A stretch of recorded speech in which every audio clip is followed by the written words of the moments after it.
सुवन केशरी नंदन तेज प्रताप महाजगबंद पवन तनय।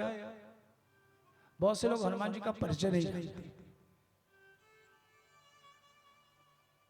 आज शनिवार है इसलिए आज की मंगलमय शुरुआत यहीं से। हनुमान जी कौन है? पवन तनय, पवन पुत्र है। शंकर सुवन, शिव जी के पुत्र हैं। केशरी नंदन, केशरी के पुत्र हैं। क्या मामला? पवन पुत्र हैं कि शंकर जी के पुत्र हैं या केशरी नंदन है? मालूम है एक ही और तीन के पुत्र कैसे हो सकते हैं? आइए किस प्रकार से पवन पुत्र और केशरी नंदन बने उसको मैं बताता हूं। स्वर्ग की एक बड़ी सुंदर अप्सरा थी, उसका नाम था पुंजिकस्थला। ये कथा आती है वाल्मीकि रामायण में। पुंजिकस्थला अप्सरा इंद्र के दरबार में रहती थी और एक बार ऋषियों की सभा हो रही थी। बड़े बड़े महान ऋषि उपस्थित थे, दुर्वासा जी भी थे। वो पुंजिकस्थला अपनी कुछ अन्य अप्सराओं के साथ में बैठ करके बीच बीच में बात करती जा रही थी, हंस हंस करके बात कर रही थी। भगवान की जहां कथा हो, संतों की जहां सभा हो, वहां पर मर्यादा से रहना अपना कर्तव्य है, धर्म है। लेकिन वो जानती थी, फिर भी बीच बीच में हंस हंस के बात कर रही थी। दुर्वासा ने देखा, उसको इशारे से शांत किया, इशारा किया, पुंजिकस्थला रुक गई। फिर थोड़ी देर के बाद फिर उसी तरीके से अप्सराओं के साथ हंस हंस के बात करने लगे। दुर्वासा जी को क्रोध आ गया। दुर्वासा ने कहा, रुको, मैंने तुमको 2 बार इंगित किया लेकिन तुम मानी नहीं। वानरी की तरह बात करती जा रही हो, हंस हंस की बात करती जा रही हो। इससे मैं तुमको श्राप देता हूं कि तू वानरी योनि में जन्म ले। ये मैं तेरे को श्राप देता हूं। पुंजिकस्थला को अपनी भूल का एहसास हुआ। उसने दुर्वासा जी को निवेदन किया, मेरे भाई बहनों, कभी कभी बहुत देर हो जाती है, देर ना होने पाए,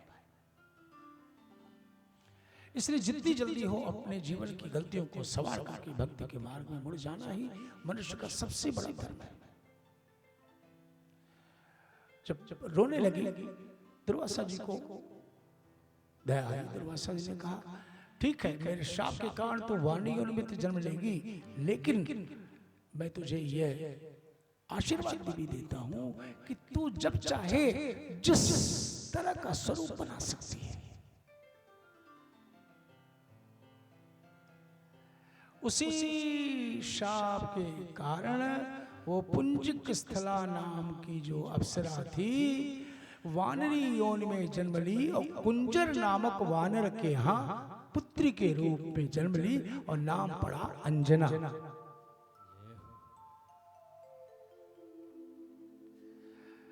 धीरे धीरे बड़ी हुई अंजना का विवाह वानर राज केशरी के साथ हुआ।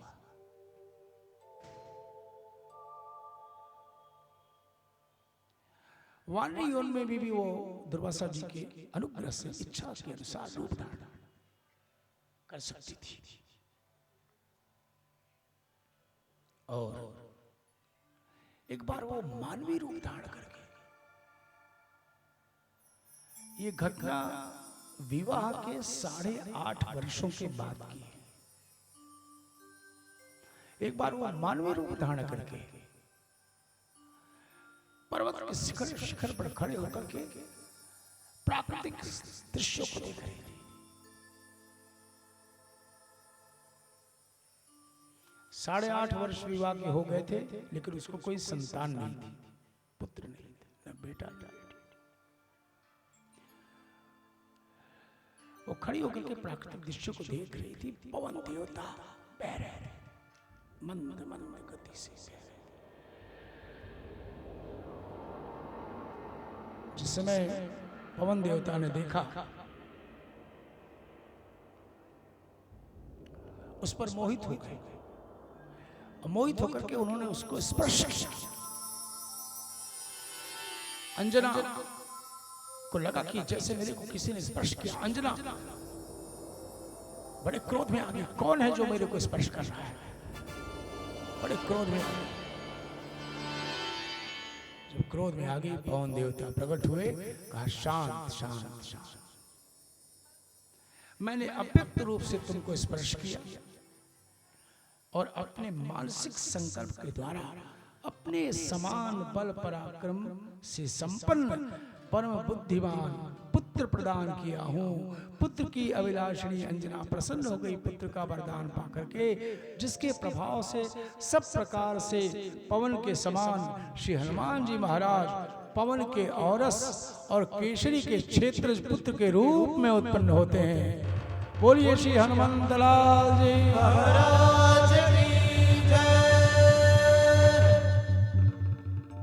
इस प्रकार से वो पवन पुत्र हुए और केशरी शंकर सुवन। शिव जी के पुत्र कैसे हुए? जिस समय देवासुर जिस समय मंथन हो रहा था, समुद्र मंथन, 14 रत्न निकले, अमृत निकला। जब अमृत निकला, सारे देवताओं और दैत्यों में झगड़ा हुआ।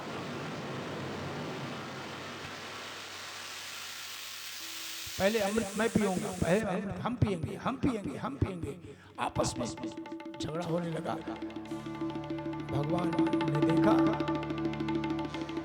कि अगर ये अमृत का पान ये राक्षस कर लेंगे, असुर कर लेंगे, तो अमृत को प्राप्त हो जाएगा। मुझे देवताओं को अमर बनाना है। तो इसमें कुछ उक्ति से काम करना। भगवान ने सुंदर दैत्यों को मोहित करने के लिए सुंदर मोहिनी देवी का रूप धारण किया और बीच में प्रकट हुए। जैसे ही बीच में प्रकट हुए, देवताओं दैत्यों ने देखा, अरे आप कौन हैं? मैं तुम्हारा कल्याण करने के लिए आई, तुम लोग क्यों आपस में झगड़ रहे हो? ये अमृत का कलश हमको दो। अमृत का कलश लिया, देव दैत्यों ने दिया। हाँ आप बांटिए। वो घटना में यहां छोड़ता हूं। जिस समय भगवान ने मोहिनी रूप धारण किया, इस मोहिनी रूप को देख करके शिव जी मोहित हो गए। भगवान का इस प्रकार का मोहिनी रूप जीवन में पहली बार देखा और मोहित हो गए। और मोहित होने से उनका तेज पृथ्वी पर गिरा और ऋषियों ने उसको एक पुटक में इकट्ठा किया और भगवान के कार्य की सिद्धि करने के लिए, श्री राम कार्य की सिद्धि के लिए उसको बाद में अंजना के कानों से प्रविष्ट करा दिया। और समय पाने पर फिर उसी के माध्यम से श्री हनुमंत लाल जी महाराज का अवतार होता है। बोलिए श्री हनुमंत लाल जी महाराज की जय। इस प्रकार हुए शंकर सुवन। और ऐसा भगवान, ऐसी सेवा भगवान की कि सुमिर पवन सुत पावन नाम, अपने वश करि राखे राम। भगवान को अपने वश में किया। भक्ति ऐसी कर जीवन में समर्पण हो। और यहाँ तक कि हनुमान जी महाराज ने अपना वक्षस्थल चीर करके दिखाया कि भगवान सीताराम भगवान विराजमान है। मेरे भाई बहन, मनुष्य के हृदय रूपी सिंहासन पर अगर लक्ष्मी नारायण भगवान सीताराम भगवान विराजमान हो जाए तो जीवन धन्य हो जाए। आइए दो पल। श्री राम जानकी बैठे हैं मेरे सीने, श्री राम जानकी बैठे हैं मेरे सीने में, देख लो मेरे दिल के नगीने में, देख लो मेरे दिल के नगीने। आइए भाव से अपने मन को उद्बोधन दे। हे प्रभु, मेरे मन में जो काम क्रोध आदि विकारों ने राज्य कर लिया है, अधिकार कर लिया है, इनको नष्ट करिए और हाँ मेरे मन पे विराजमान जय हो। आइए भाव से उद्बोधन दे अपने मन को। जय हो।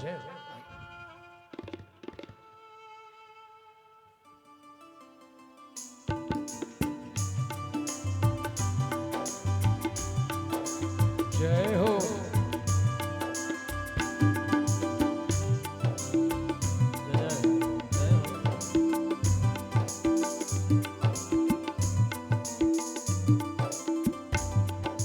राम सिया राम सिया राम सिया राम जय जय राम सिया राम सिया राम श्री राम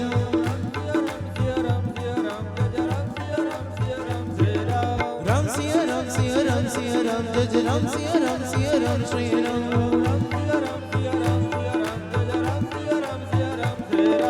राम सिया राम सिया राम सिया राम जय जय राम सिया राम सिया राम श्री राम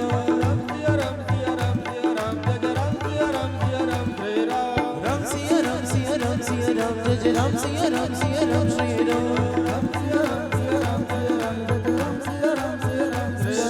राम जानकी बैठे मेरे सीने में, श्री राम जानकी बैठे मेरे सीने में, श्री राम जानकी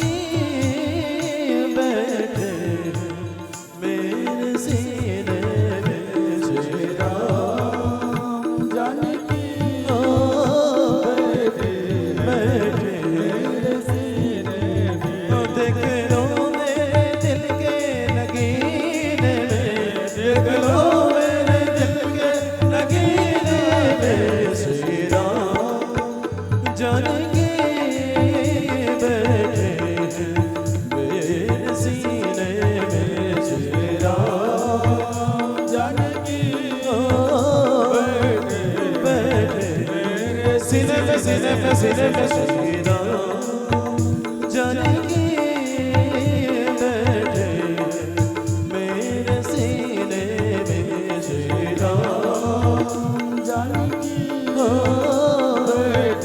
बैठे मेरे सीने में, श्री राम। जय जय हरि बोल, जय हो। भाव से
मुझको वैभव न कीर्ति न यश चाहिए, राम के नाम का बस रस चाहिए।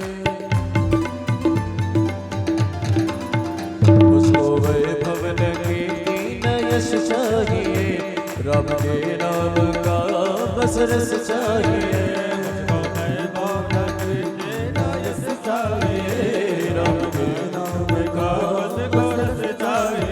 मुझको वैभव न कीर्ति न यश चाहिए, राम के नाम का बस रस चाहिए।